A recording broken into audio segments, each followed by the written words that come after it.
El 23 de noviembre de 1991 sucedió un hecho trascendental en la historia del básquet. Se enfrentaba Chicago Bulls contra Denver Nuggets y su estrella Michael Jordan realiza lo siguiente. En un lanzamiento, uno más de los tantos que lanzaba, el jugador Jordan cierra los ojos y lanza al aro.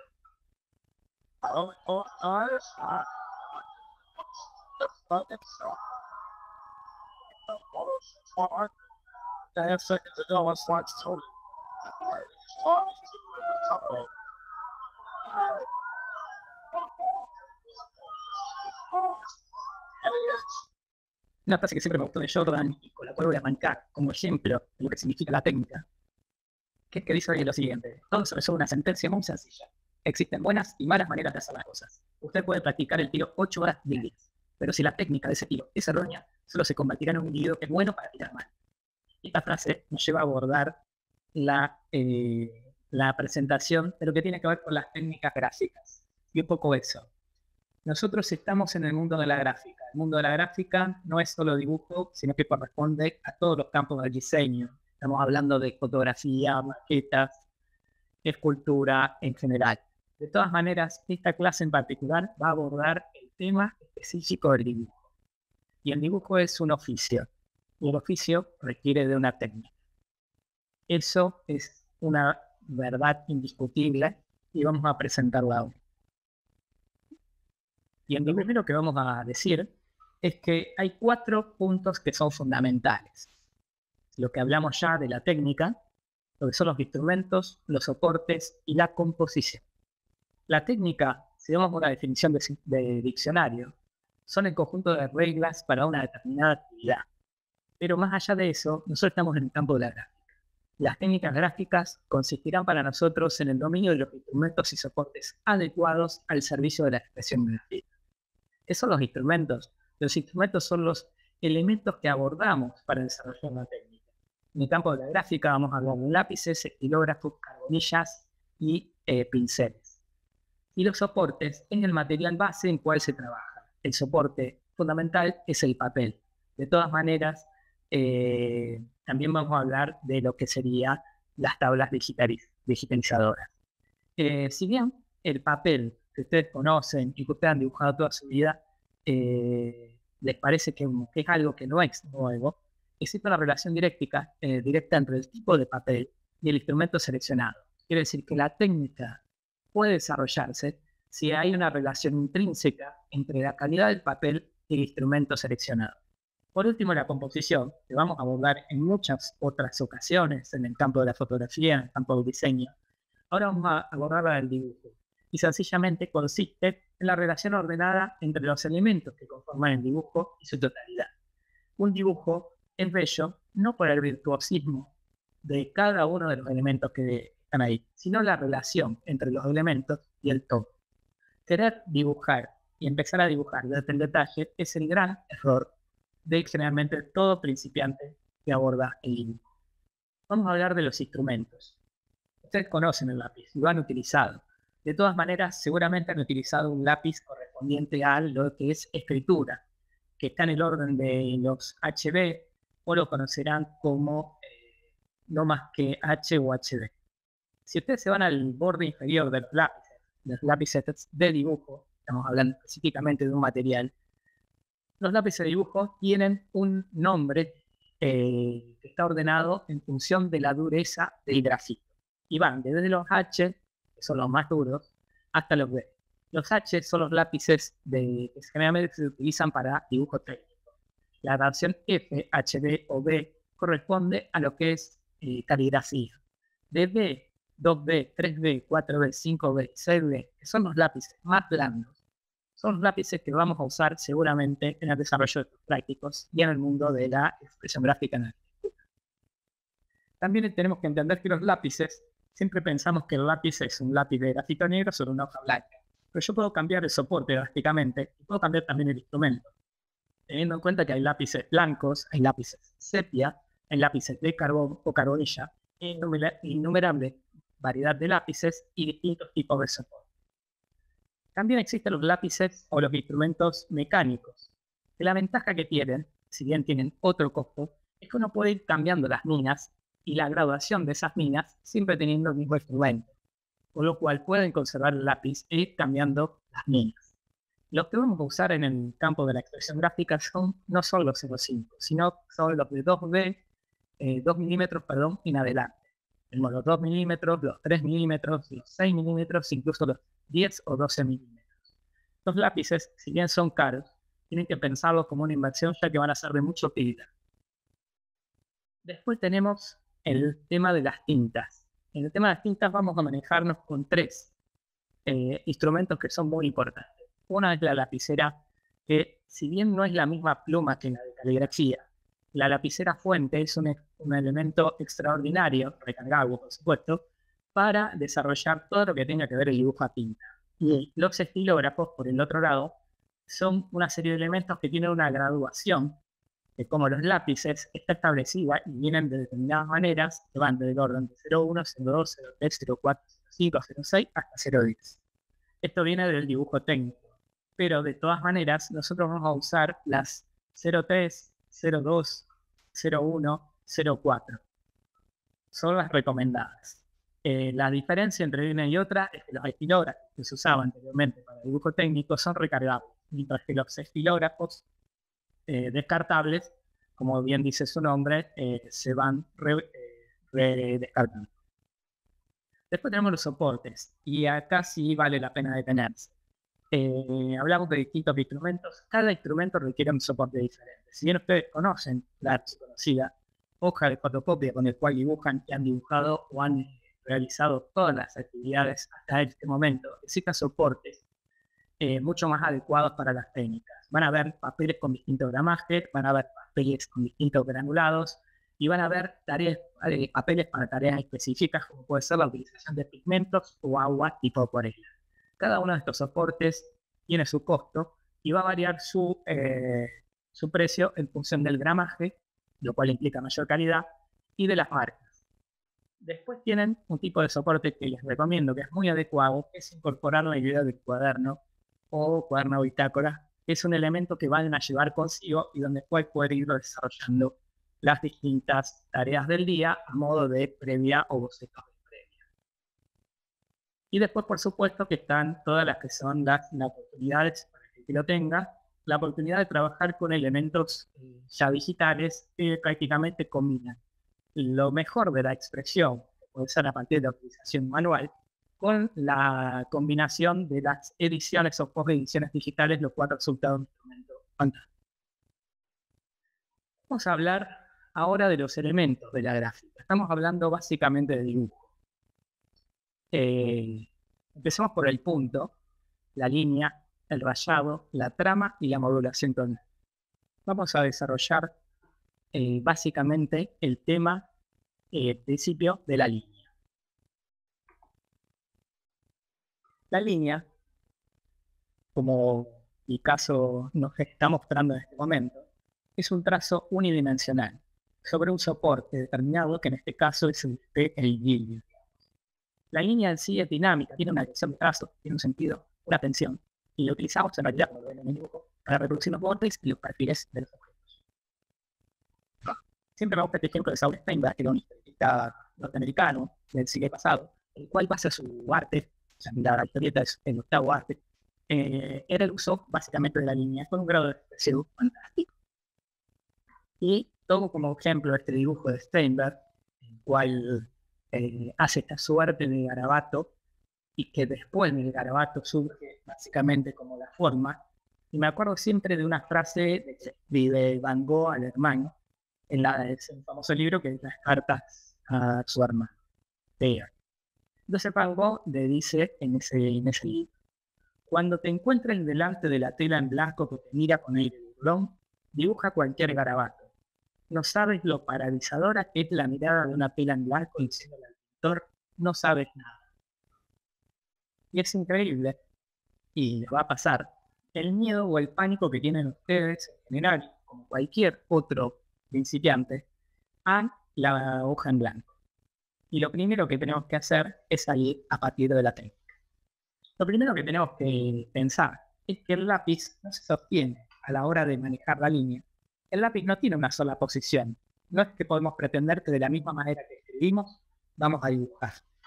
La posición para tomar el lápiz a la hora del dibujo del detalle es prácticamente la posición del lápiz de escritura, solo tomándolo unos centímetros más por detrás. ¿Por qué? Porque vamos a apoyar la muñeca como si estuviéramos escribiendo nuestro nombre, pero de esta manera vamos a lograr un arco o un radio de acción para trazar una línea de un orden de unos 5 centímetros de manera precisa. Quiere decir que tomando un lápiz en esta posición, que es la posición de escritura, tenemos la certeza de poder realizar una línea continua, pero en un trazo muy pequeño o muy corto. Si yo quiero extender la precisión de ese trazo, es decir, no cortarlo ni hacer una línea peluda, lo que yo necesito es tomar el lápiz de otra manera. Y el trazo intermedio se practica utilizando el lápiz de esta manera. Es decir, yéndome casi a la mitad del lápiz y levantando la mano de la hoja, siendo el codo esta vez el eje del brazo, y ahí puedo trazar una línea de unos 15 centímetros de manera continua. Y si yo quisiera trazar una línea de 30 centímetros, ya no puedo hacerlo con esa posición del lápiz, sino que tengo que tomar el lápiz del extremo inferior y trazar esa línea. Por supuesto que el grado de precisión va a ser menor en la última posición que en la primera, pero la ventaja o la utilización en cuanto a la técnica es lo mismo que pasa en el básquet. No es lo mismo tirar un simple, tirar un doble o tirar un triple. La posición del cuerpo es completamente diferente.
El que acabamos de ver es un ejercicio básico de tomar el lápiz en la posición 2, es decir, tomarlo de la mitad, y levantando la mano y haciendo la línea continua. Realmente yo suelo colocar una canción y empezar a dibujar sin levantar la punta, como para empezar a entender que el trazo o la línea es fundamental poderla dominar para poder dominar el dibujo.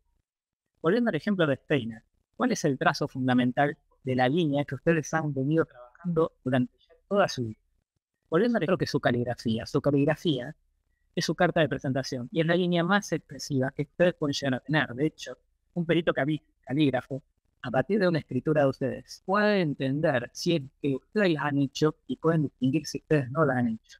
¿Qué quiere decir? Que la caligrafía es la más genuina producto de la expresión gráfica. Por eso quería mostrarles también a Saul Steinberg, que también hace este tipo de dibujos y va jugando con el tema de la caligrafía y la línea en función de la expresión artística.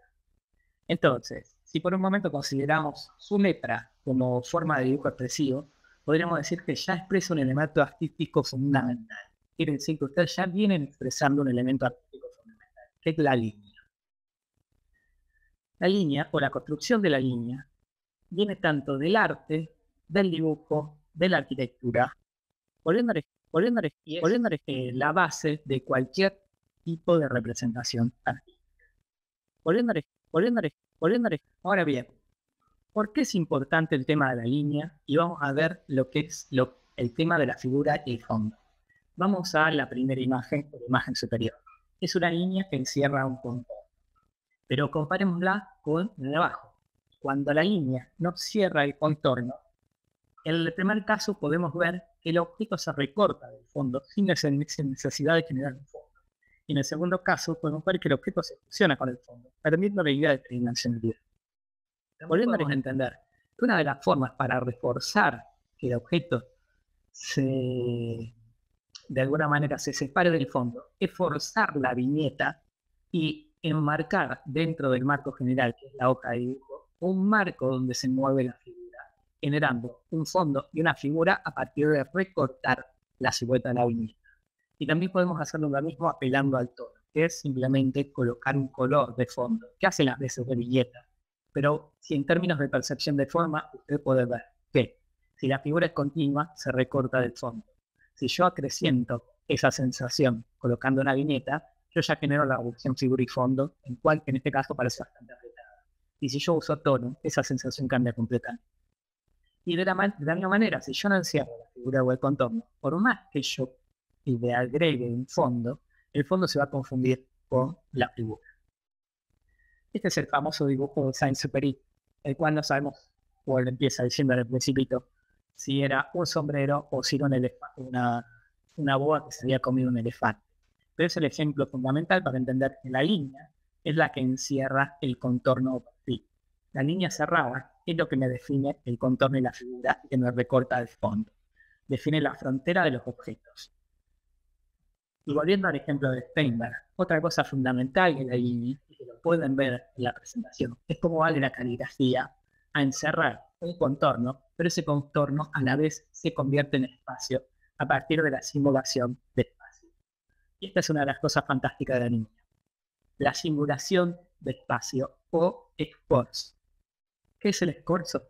Es la manera de representar el volumen en una superficie bidimensional, de modo que parezca que las cosas se extienden hacia atrás o hacia adelante. Es decir, la idea de profundidad en una hoja bidimensional. Es un recurso fantástico. En este caso, las líneas se entienden por superposición, entendiendo que este dedo está por delante de este, y esta la vez que está por delante de este, y esta la vez que está por delante de este. No dejar de ser líneas bidimensionales sobre un papel que también es bidimensional. No obstante, la idea de profundidad está marcada.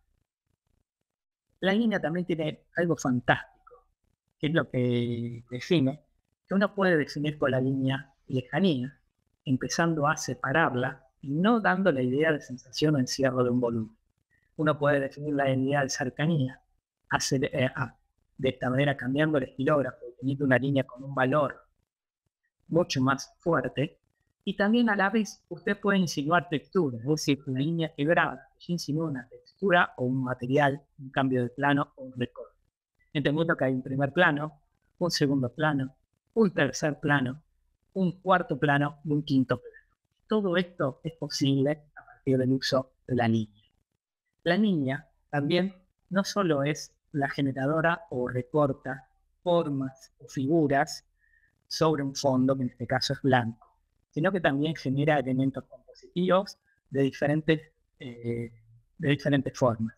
No obstante, los dibujos exclusivamente lineales carecen de algo que es definición de contorno y, sobre todo, la impresión de volumen. ¿Qué quiero decirles? Que exclusivamente con el dibujo lineal, la idea de generar volumen en profundidad, más allá del recorte sobre el fondo, en este caso la hoja de dibujo, es bastante difícil de lograr.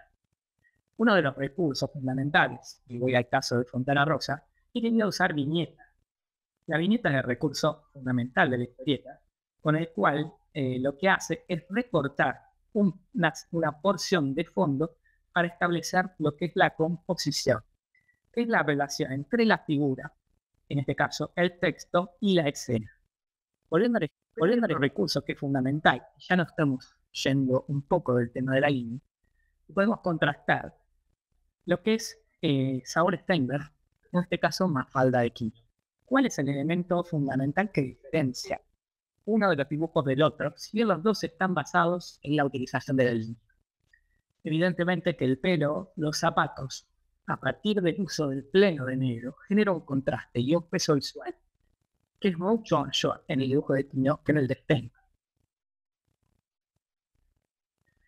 Y fíjense cómo al mismo dibujo o a un dibujo realizado exclusivamente con línea, donde se pierde o tiene que ser muy sutil en el uso de relación de fondo, contraste, luces y sombras, a partir de la introducción paulatina de elementos como negros que generan contraste, el peso visual del dibujo se enriquece.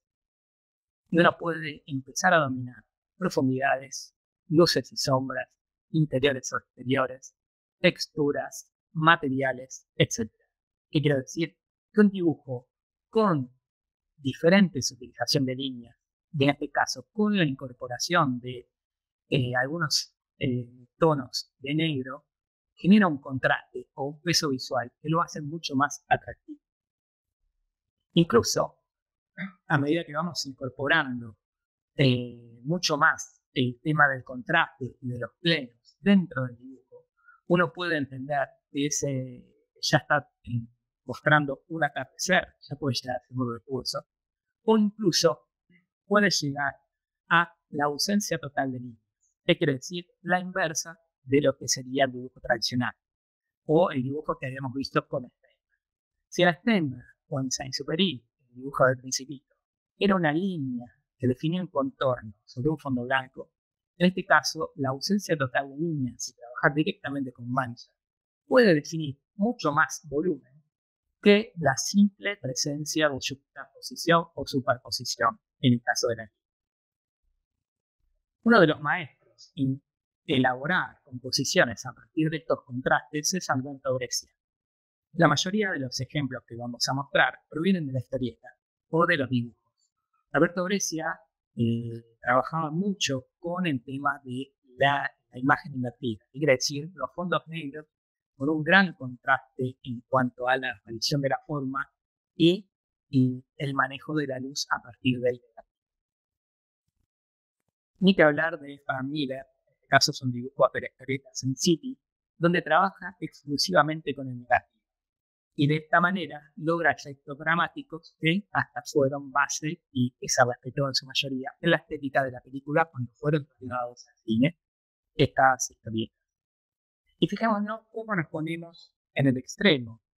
Si en Steinberg era una línea, si bien en el humor gráfico, diario, con mucha menos producción, pero lo que importaba era el dibujo, cual es completamente efectivo.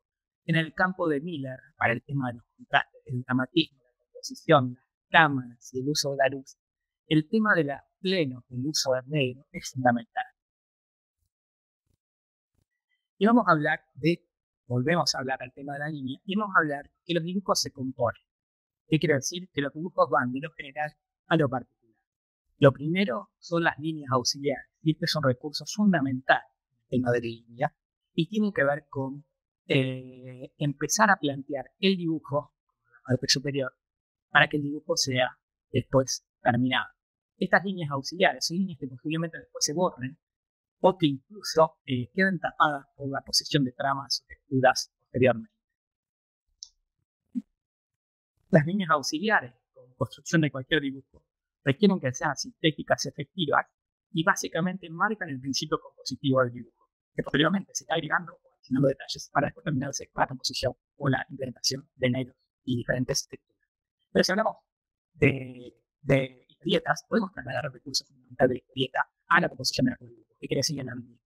Ya no es la hoja de cuaderno, en este caso, el límite de mi dibujo, sino que yo dentro del límite de mi dibujo realizo un nuevo elemento que me lo separa del borde y que yo mismo lo transgredo después, ya sea con las primeras o con diferentes tipos de texturas materiales, mostrando primer plano, segundo plano y tercer plano. Si ya hablamos de líneas, entendemos que una serie de líneas paralelas constituye un rayado. Pero si a ese rayado le superpongo otro rayado en otro sentido, 45 grados, 30 grados, empieza a aparecer una trama. Esta conjunción de rayados ya constituye de por sí un elemento que es lo más parecido al llenar gris sin tener que generar un tono. Entonces, yo puedo jugar con los rayados y puedo jugar con las tramas. Con esta alternancia en serie de líneas paralelas, puedo constituir un elemento que se asemeje al gris sin tener que pintar el dibujo. Y es un elemento fundacional de lo que es la gráfica. El rayado unidireccional, como en el caso de la izquierda, es una serie de líneas más o menos paralelas, que se podrán hacer con trazos largos o cortos. Cuanto más próximas estén, más parecido al negro va a aparecer. Y mientras más separada está, más abierta, más entrada de luz. Y el rayado de la derecha, unidireccional, podemos emplearlos en varias capas, es decir, que hacemos primero unidireccional y incorporamos el otro. y va a ser mucho más parecido al negro. Y la textura, que en este caso puede ser de muchas maneras, y básicamente se puede realizar en lápiz, pero fundamentalmente la base de dibujo en tinta, es una superposición de estas líneas bidireccionales, con el fin de obtener una gama tonal, cosa que vamos a explicar posteriormente. Y empezamos a ver cómo los dibujos lineales pasan a incorporar la trama, en este caso con distintas graduaciones, casi en un ejemplo clásico de Andy Loomis, con las distintas graduaciones de trama, cómo pueden incorporarse en la definición del fondo, del interior, del fondo de atrás, los lugares donde refleja luz, los lugares que están a contraluz, los tonos que corresponden a colores oscuros y los tonos que corresponden a colores tenue. La trama también nos ayuda a diferenciar las caras que están en luz y las que están a contraluz, lo cual, sin llegar al pelo de Mafalda, de pintarlo completamente en negro, le dan un peso visual al dibujo que es mucho más atractivo que el exclusivo dibujo lineal. Y así podemos ver distintos ejemplos donde los rayados bidireccionales se van abriendo o se van densificando en función de la intensidad o la graduación que nosotros queremos hacer para lograr el efecto de luz y sombra. Incluso estos rayados pueden corresponder al fondo, quiere decir, no tiene la necesidad de dibujar el cielo, sino que puede establecer que el fondo son esta serie de líneas o tramas. Que esta serie de líneas o tramas van a ser también para mostrarnos materiales, texturas y vegetación. Y si vamos al caso de Frank Miller, por supuesto, que es un virtuoso, podemos ver cómo esta serie de tramas pueden ejemplificar distintos elementos, como en este caso las condiciones ambientales, ya sea la lluvia o la nieve. Pero vamos a avanzar un poco más. Este es un caso que corresponde a un dibujo que realicé para donde está todo el juego el tema de tramas, se incorpora algunos plenos muy poquitos de negro, que en realidad son tramas muy densificadas, prácticamente no se usa negro, pero que en esta etapa vamos a ver cómo pasa cuando se incorpora una nueva etapa, que es la adquisición de tonos. ¿Qué son los tonos? Son esos grises que se van incorporando para determinar las caras que están en luz con el contraluz. Y podemos ver las diferencias que existen entre un dibujo y otro en cuanto a su peso visual, en cuanto a su composición. Por eso, vamos a ver ahora el tema de la variación tonal y del tono. ¿Qué es el tono? Cuando nosotros tomamos un lápiz y ejercemos una presión continua, al modo de zigzag, y establecemos esta gama, apretándolo y soltándolo, abriéndola y cerrando, o cuando nosotros hacemos la inversa, que es livianito, vamos apretando. Esto lo podemos hacer en vertical, en horizontal o en zigzag. Y el tono, o el valor tonal, es el valor que le damos a la claridad o oscuridad del tono que estamos logrando. Entonces podemos establecer que esta gama de grises que generamos con el lápiz, usándolo de esta manera, incorporando presión o aliviando de presión, vamos a ir de gamas de grises más oscuros a gamas de grises más claros. Lo que se trata es de dominar, sin tener que cambiar un lápiz, con un mismo lápiz, que puede ser un 2B o un 3B, y en dibujo fantástico, cómo podemos ir de la gama del negro al gris a partir de la presión que ejercemos sobre el instrumento sobre su forma. Y en esta manera trabajamos en la escala tonal, que son las tonalidades o las gamas de grises que van desde el blanco al negro. Realmente se trabaja entre 8 y 12 pasos. Y en dibujo esto se puede hacer con una secuencia ordenada, como también se puede hacer directamente desde un plano. ¿Para qué nos sirve trabajar el tono? Porque es otra manera de llegar a la forma. Habíamos dicho que la línea define el contorno. Las texturas o los negros incorporan el peso visual al dibujo y ayudan a la composición, en este caso a la idea de belleza. Pero la modulación es fundamental para el tema de luces y sombras y para la idea de volumen. Acuérdense que el dibujo es una ilusión. ¿Por qué? Porque nosotros pensamos que esa imagen es tridimensional cuando es completamente plana. Por lo cual nosotros tenemos que engañar al ojo y dirigirlo hacia los puntos o los focos de atención para que él mismo crea que estamos hablando de 3 dimensiones. Y para eso, el manejo de la gama de grises es fundamental para determinar la tridimensión. Y la serie de dibujos que vamos a ver ahora manejan esta idea de no es tanto la línea, en este caso, lo que define el volumen, sino la variación tonal entre los tonos de grises, negros, oscuros, lo que me está dando la idea de luces y sombras y de tridimensión. Quiere decir que el dibujo también se puede trabajar prácticamente sin la presencia de líneas, si bien esto está construido con líneas auxiliares, y podemos determinar la idea de volumen a partir de la incorporación de tonos. En cualquiera de estos dibujos realizados, en su momento, lo que intenté tratar es representar la idea de volumen en edificios con mucha particularidad volumétrica, con lo cual uno puede entender que el uso del negro y de los tonos intermedios también están ayudados por la técnica de la goma de caucho. Es una goma que va sacando grafito y va mejorando y va dando la idea de volumen.